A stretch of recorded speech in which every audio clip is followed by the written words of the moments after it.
A las primeras horas del domingo 22 de febrero de 2026, algo empezó a sentirse raro en el occidente de México.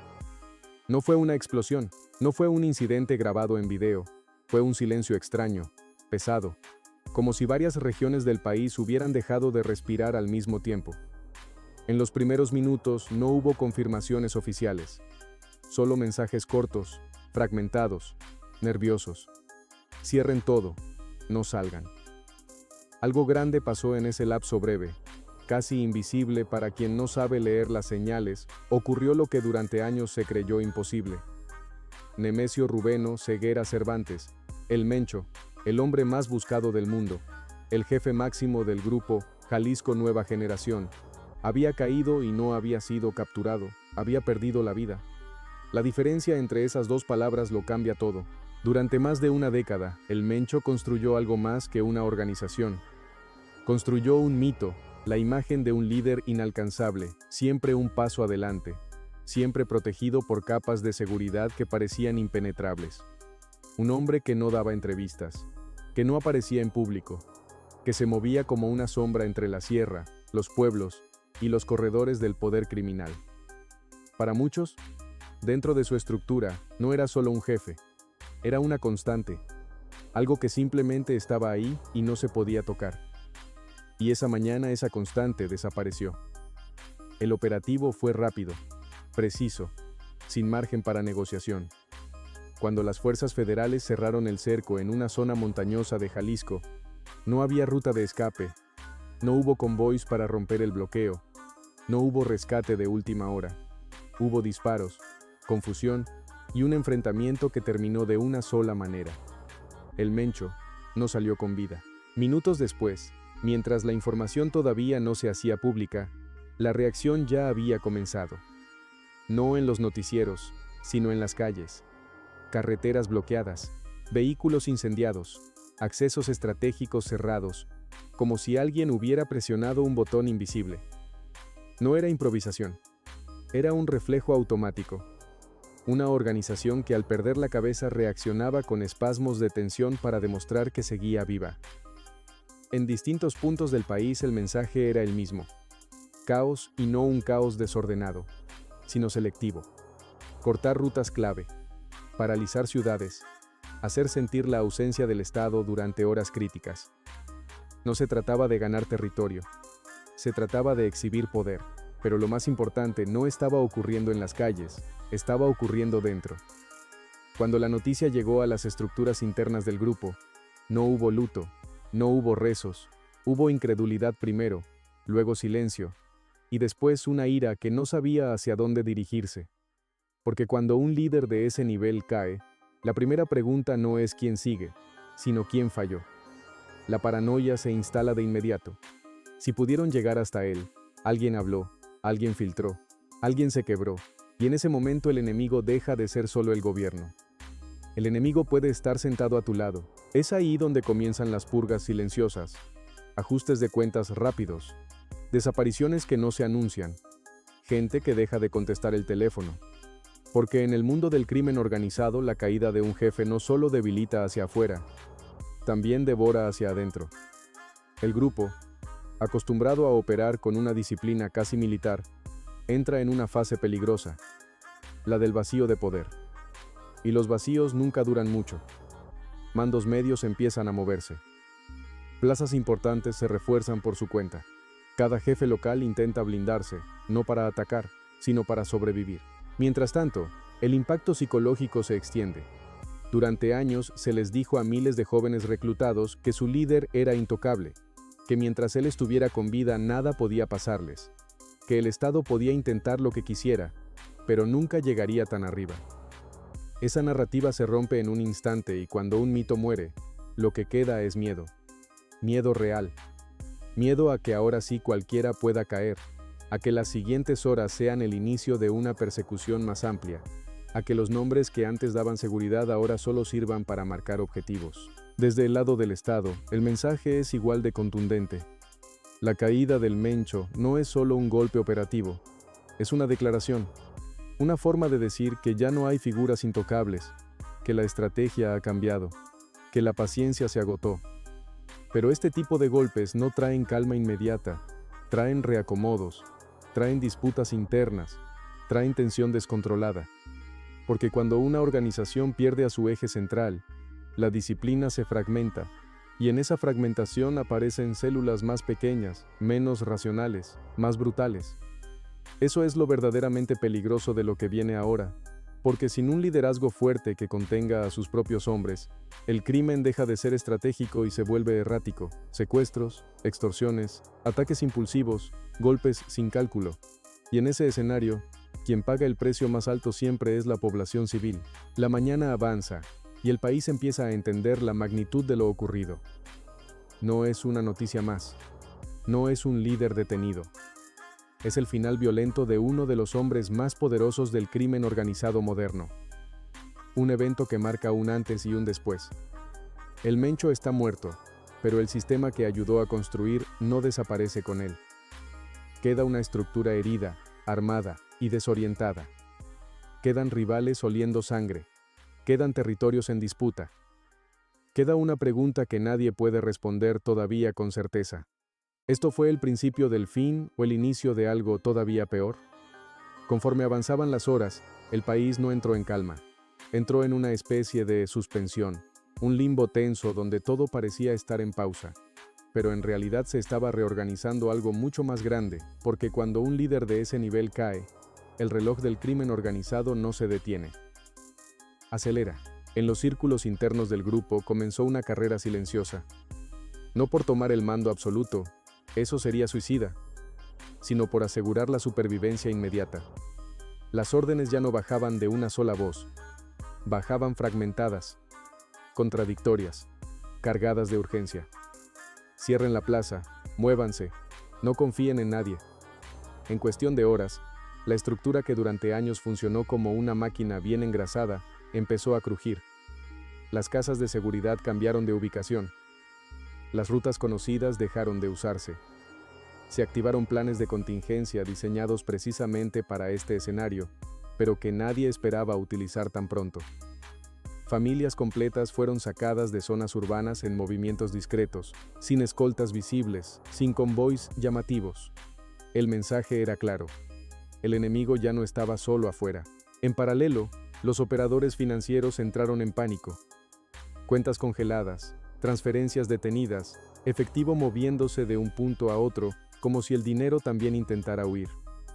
Cuando el flujo se corta, la lealtad empieza a resquebrajarse. Y en el mundo criminal, una lealtad frágil es una bomba de tiempo.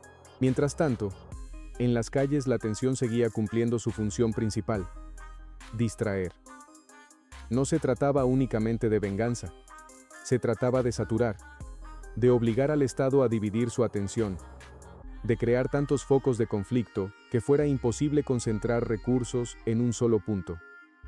Camiones atravesados, incendios estratégicos, movimientos rápidos y retirada inmediata. Tácticas diseñadas no para ganar, sino para desgastar. Lo que muchos no ven es que este tipo de reacción no nace de la fortaleza, sino del miedo. Miedo a que la caída del Mencho no sea un punto final, sino el primer dominó. Miedo a que las siguientes horas traigan más golpes, más nombres, más funerales silenciosos. Porque cuando un líder cae, los rivales no tardan en reaccionar. Otras organizaciones observan en silencio, no intervienen de inmediato, analizan, miran, esperan a que la herida se abra lo suficiente, saben que una estructura sin cabeza es vulnerable y que el caos interno es la mejor oportunidad para avanzar sin ningún enfrentamiento. El territorio que ayer era intocable hoy se convierte en una invitación y ese es el verdadero campo de batalla que se abre ahora. Dentro del grupo, algunos mandos intentan imponer orden, otros simplemente se blindan. Nadie quiere ser el siguiente. Nadie quiere destacar demasiado. En estas horas, sobresalir es peligroso. Mandar demasiado es peligroso. Callar también lo es. La paranoia se vuelve norma. Cada llamada es sospechosa. Cada movimiento es observado. Cada error puede costar muy caro. El miedo ya no viene solo del gobierno. Viene del propio entorno, de la posibilidad de que alguien esté negociando su salida. de que alguien esté entregando información a cambio de tiempo, dinero o protección. O, en el lado contrario, el Estado tampoco baja la guardia. Sabe que el golpe es histórico, pero también sabe que los días posteriores son los más delicados. La caída del Mencho no garantiza estabilidad, garantiza reacción. Por eso se refuerzan puntos estratégicos, se incrementa la presencia militar, se vigilan rutas clave y se blinda lo que no puede permitirse fallar. Es una partida de ajedrez en la que el jaque ya está dado, pero el mate todavía está lejos. La población civil, como siempre, queda en medio, encerrada, alertada, viviendo con ese instinto aprendido de saber cuándo no salir, cuándo no preguntar, cuándo mirar al suelo y seguir caminando. Ciudades enteras cambian su ritmo en cuestión de horas. Comercios cerrados, escuelas en pausa, calles que pasan de bulliciosas a desiertas en minutos. Ese es el costo real de estos eventos. No solo los fallecidos, no solo los titulares.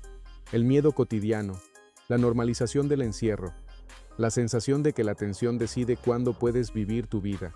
A medida que cae la noche, el país no duerme tranquilo.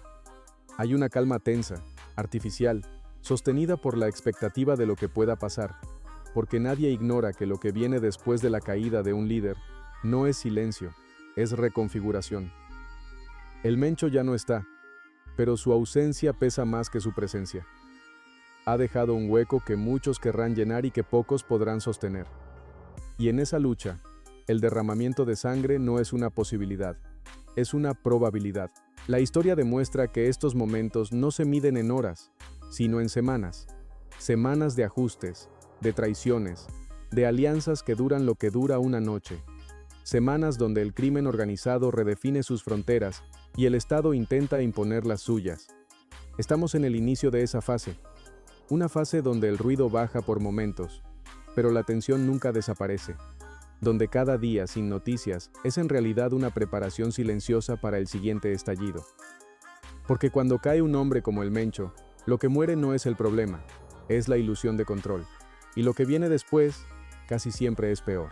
Con el paso de las horas, algo empieza a quedar claro para quienes observan desde dentro y desde fuera.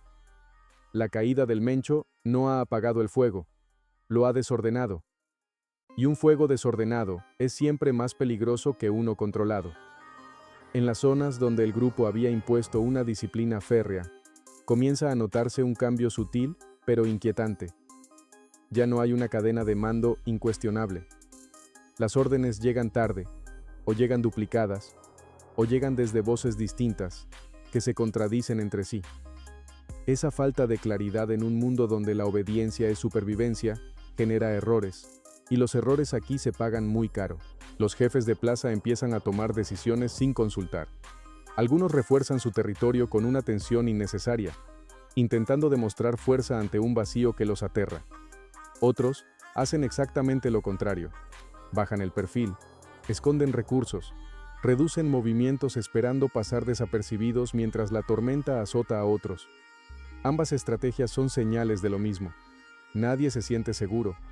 La figura del Mencho, incluso después de su caída, sigue presente. Su nombre circula como advertencia y como recuerdo. Para algunos es una excusa para justificar excesos, para otros una ausencia imposible de llenar. Porque no todos los líderes criminales son iguales. Algunos mandan por miedo, otros por dinero. El Mencho mandaba por control absoluto, y ese tipo de control no se hereda fácilmente. En los niveles más bajos de la organización, el impacto es todavía más crudo. Jóvenes sicarios, muchos de ellos, reclutados bajo la promesa de protección y estabilidad dentro del grupo, empiezan a dudar. Por primera vez se dan cuenta de que la vida que eligieron no tiene un centro sólido, que el hombre al que les dijeron que nunca caería cayó, y eso quiebra algo por dentro. Algunos desertan en silencio, otros se vuelven más agresivos como mecanismo de defensa. Cuando el miedo no se puede verbalizar, se dispara. Y esa es la fase más peligrosa para la población civil. Cuando quienes portan recursos ya no responden a una estrategia, sino a una emoción. Mientras tanto, en el tablero más amplio, otros actores observan con atención quirúrgica. No se trata solo de grupos rivales, se trata de redes de tráfico, de intermediarios internacionales, de rutas que necesitan estabilidad para seguir funcionando. La caída del Mencho genera incertidumbre incluso fuera de México, porque el grupo no era solo una estructura local, era una pieza clave en un engranaje transnacional.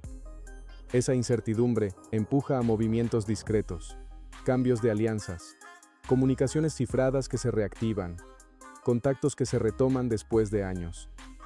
Todos preguntan lo mismo, aunque nadie lo diga en voz alta: ¿quién manda ahora? Y la respuesta por ahora es inquietante. Nadie manda del todo. En el lado del Estado la presión tampoco disminuye. Saben que este es el momento más delicado, que una retirada ahora sería interpretada como debilidad, que cada hora sin presencia es una oportunidad para que el crimen reorganice sus piezas. Por eso la vigilancia continúa, por eso los operativos no se anuncian, pero se sienten. Por eso el mensaje se mantiene firme, aunque el ruido mediático empiece a bajar. Pero incluso con esa presión hay algo que el Estado no puede controlar del todo: el tiempo. Porque el crimen organizado sabe esperar, sabe esconderse, sabe adaptarse. Y cuando pierde a un líder, no siempre intenta reemplazarlo de inmediato. A veces prefiere fragmentarse, volverse más impredecible, más difícil de rastrear. Eso es lo que muchos temen ahora. No un grupo unido bajo un nuevo jefe, sino varios fragmentos operando con menos reglas, menos límites y más necesidad de demostrar poder.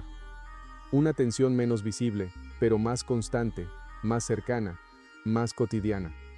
Las ciudades que hoy respiran con cautela lo saben. La gente lo intuye. Por eso las conversaciones cambian. Por eso los silencios se alargan. Por eso hay miradas que evitan cruzarse. Porque cuando el equilibrio criminal se rompe, nadie sabe exactamente cuándo volverá a estabilizarse, ni a qué costo. La caída del Mencho pasará a los libros como un evento histórico, como un golpe contundente, como una victoria operativa. Pero en las calles, en las colonias, en los pueblos que han vivido bajo la sombra del grupo, la sensación es otra. Es la de estar entrando en terreno desconocido. Un terreno donde el viejo orden ya no existe, pero el nuevo todavía no se ha definido. Y en ese espacio intermedio donde el poder se disputa y el miedo manda, es donde suelen escribirse los capítulos más oscuros, porque cuando cae un rey no llega la paz, llega la lucha por el trono, y esa lucha casi nunca se libra en silencio. El impacto de la caída del Mencho deja de ser una explosión y se convierte en una grieta que no se ve desde fuera, pero que se ensancha por dentro. El tipo de fractura que no hace ruido inmediato, pero que termina partiendo estructuras enteras. En los pasillos invisibles donde se toman las decisiones criminales, el nombre del Mencho empieza a usarse en pasado. Y eso para muchos es más aterrador que la noticia inicial, porque decir su nombre en pasado significa aceptar que el centro ya no existe, que el punto de referencia se ha ido.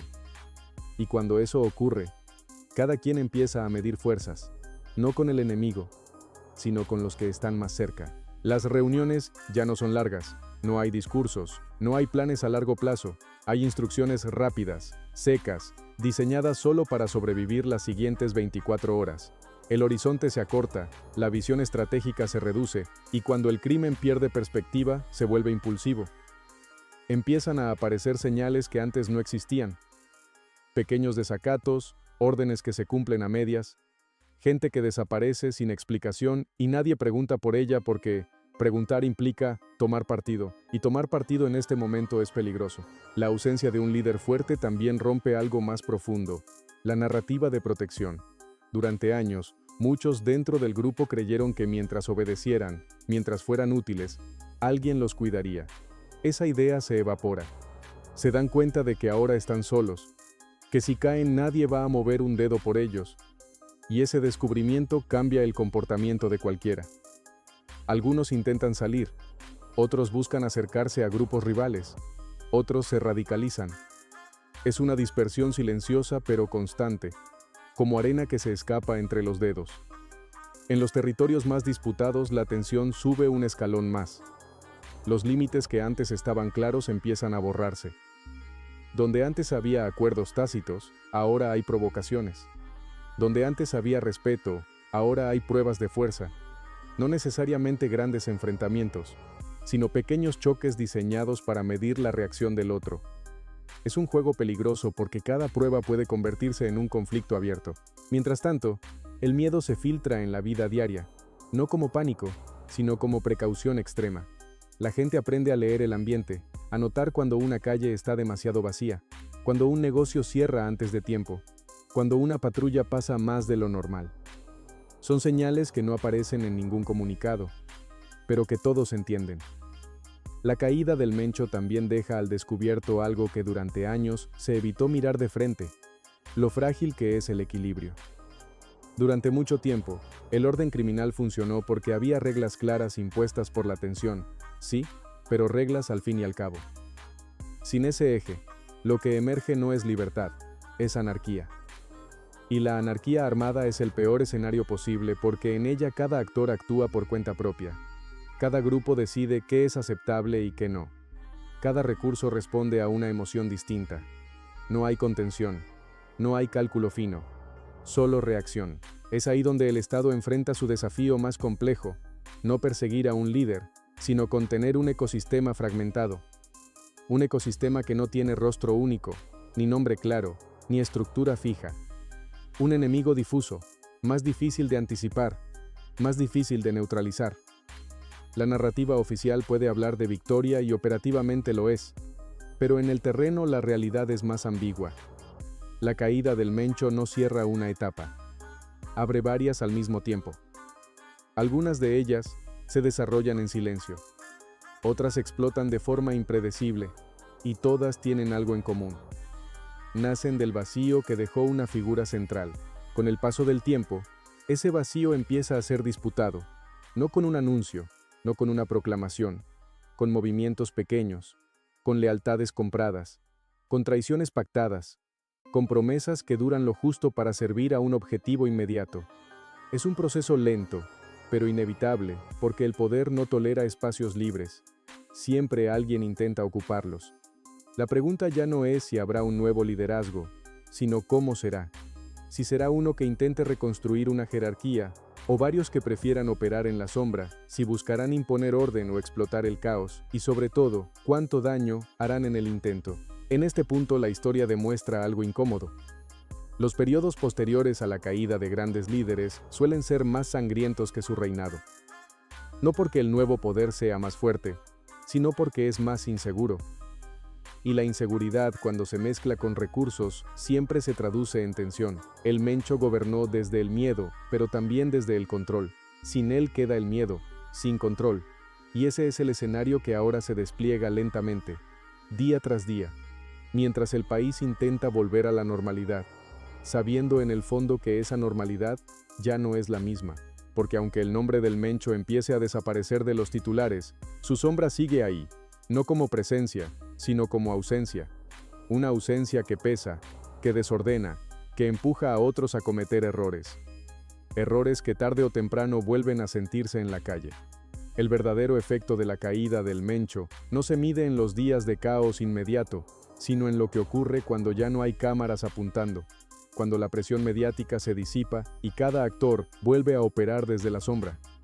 En ese silencio posterior, el crimen organizado hace lo que mejor sabe hacer: adaptarse. Las alianzas se redefinen. Los viejos acuerdos se rompen sin anuncio previo. Algunos territorios cambian de manos sin que nadie lleve a cabo un enfrentamiento, simplemente porque el miedo cambia de bando. Otros, en cambio, se convierten en campos de prueba donde distintos grupos miden fuerzas con ataques rápidos, brutales, diseñados para enviar mensajes más que para conquistar.